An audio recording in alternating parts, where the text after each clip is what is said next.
Hi everybody, this is Angie from Tourangie.com, and today I'm in Bluefield, West Virginia, looking at this beautiful mural as you would pull into Bluefield on Bluefield Avenue.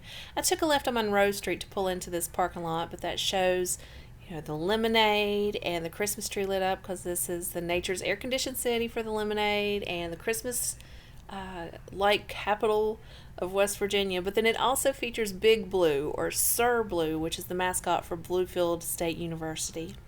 It's a great little mural. But anyway, right there, directly in front of me is Sacred Heart Catholic Church. And the parking lot I was in, this is just off Monroe Street, and I'm taking a left up here on Wyoming, but I believe that parking lot back in the day used to be the Fraternal Order of the Eagles. It was a club here in Bluefield. I'm pretty sure. If it was not that parking lot, it was right beside it. But anyway, that parking lot, the building was torn down, and that parking lot area is part of the church now. But I believe it was the Fraternal Order of the Eagles that was right there. Anyway, we are continuing on Wyoming Street, and I have a treat for you today. We're going to go Wyoming Street, Union Street, but I'm also going to be going on Glendale, Winona, and Woodland Street. Actually, instead of street, it's called Woodland Drive. But I wanted to give a shout out to two people. So first, Donald Richardville. He's the person that reached out to me and wanted Winona, Woodland Drive, and Glendale recorded, which I was planning on doing because I wanted to do Wyoming Street, which I'm on now, into Union Street. So it all worked out perfectly for this. And then I will also give a shout out to Lesia Smith. I hope I pronounced that right. Sorry if I didn't, Lesia. She gave me a little bit of information which made me want to come this route. So if you took a left right there, that will be another route I do one day. That's Ridgemont Road or Groveland Road that takes you up into Edgewood, Oakhurst area. I'll be doing that one day.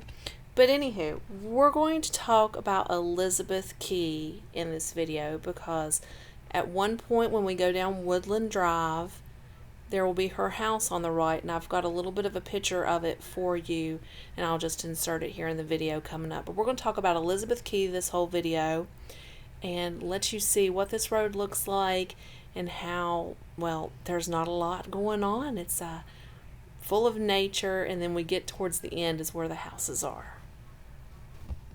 So the information that I've gathered is basically just from Wikipedia, but then I did get some from the West Virginia Archives too on Elizabeth Kee. So her name was Maud Elizabeth Kee, and she was born in 1895, June 7th, 1895, and she died February 15th, 1975. Originally, she was a Democrat politician, and she was the first woman elected to the U.S. House of Representatives from West Virginia. And she served from 1951 till 1965.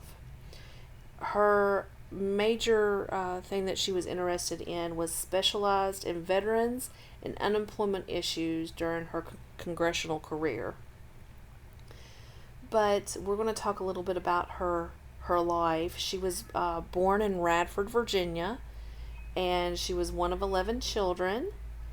She rejected her parents' faith, basically, which, this is, and she converted to Catholicism, moved to Roanoke, Virginia, and attended National Business College in 1916. She worked at the Roanoke Times as a business office and was later a courtroom reporter for a local law firm. She was married to James Allen Frazier, her first marriage, which he was a railway clerk, but it failed. And then she married actually the divorce attorney, John Kee. And John Kee had a couple kids. Then moved to Bluefield, where John was first elected to the Congress of the 5th Congressional District in 1932, and Elizabeth Kee served as her husband's executive secretary until his death in 1951. She won a special election to succeed him for the rest of the term, and then went on to be elected for 6 full terms and served from July 17th, 1951 to July 3rd, 1965 in the 82nd through the 88th U.S. Congress. In Congress, Kee served on the House of Government Operations, Interior and Insular Affairs, and Veterans Affairs Committees, chairing the last Veterans Hospitals Subcommittee. After struggling to win support for economic and redevelopment plans for her home district in West Virginia during the Eisenhower administration, Kee supported John F. Kennedy's successful campaign in 1960 and through the Accelerated Public Works Act funneled millions of dollars to the state through the Area Redevelopment Administration.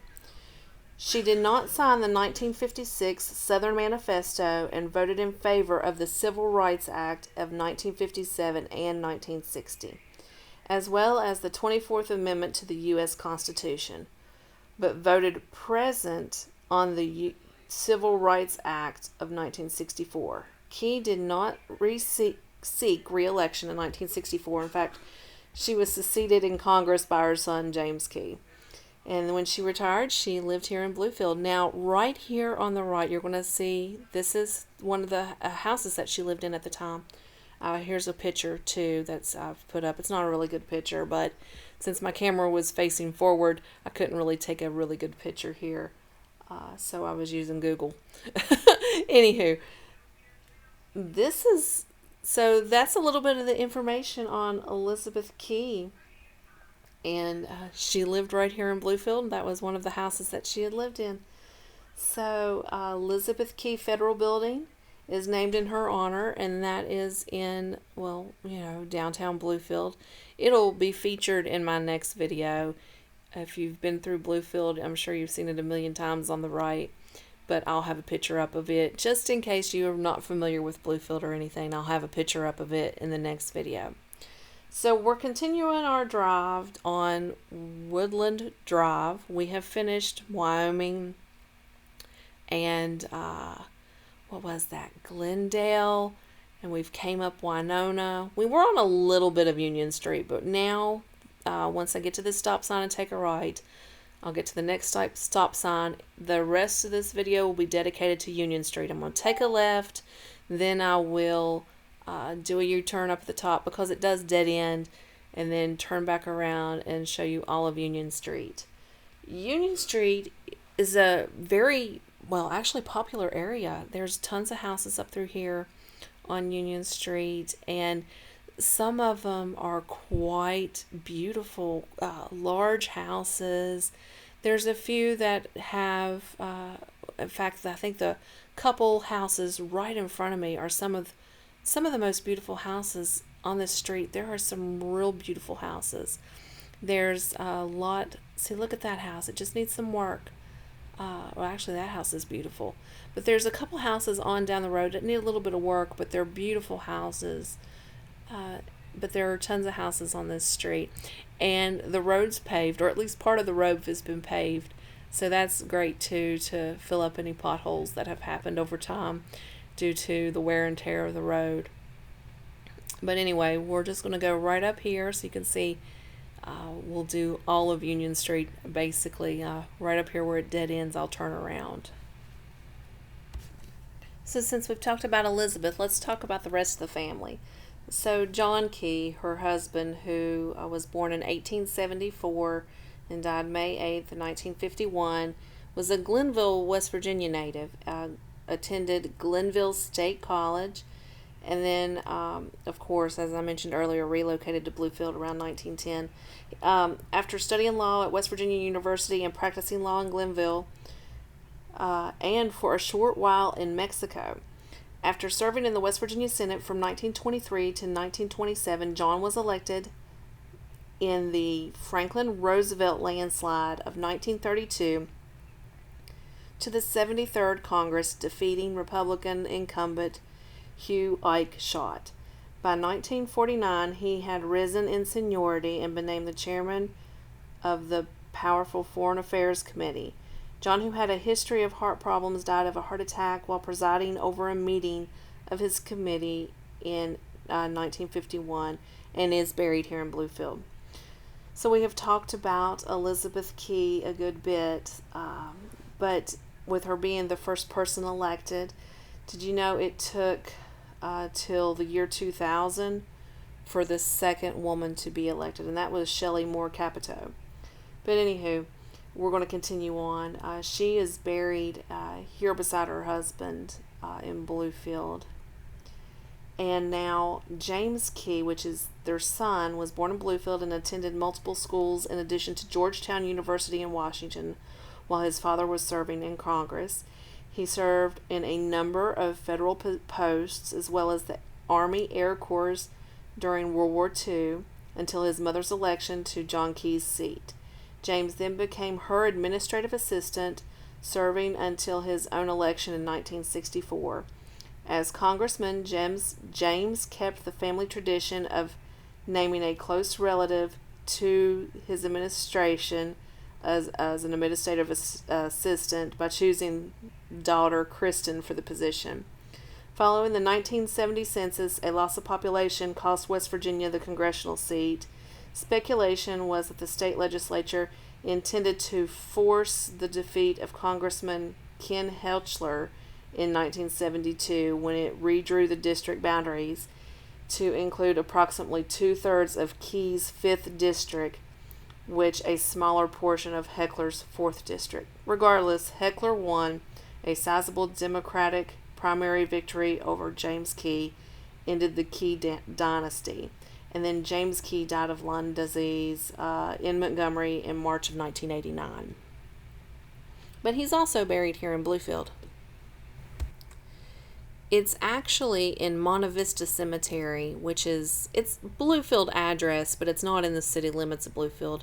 Monte Vista is a beautiful cemetery. In fact, I have driven around Monte Vista and made a video of it. So if you're interested in watching it, look through my YouTube channel to find it. It is a beautiful cemetery. A little side note on that cemetery, that is where I learned to drive. I just thought I would throw that out there. Monte Vista Cemetery was where I learned to drive. My mom made me drive all the way through it and back up throughout it because she said at least I couldn't kill anybody while in there driving. So, thought that was a funny little thing I could tell you. Well, anyway, this is about the end of the video, and check out some of my other videos on YouTube, or give me a yell. This is Angie from Tourangie.com. Come to my website, read my blogs, make appointments so I can help you plan your next travel adventure. Talk to you later.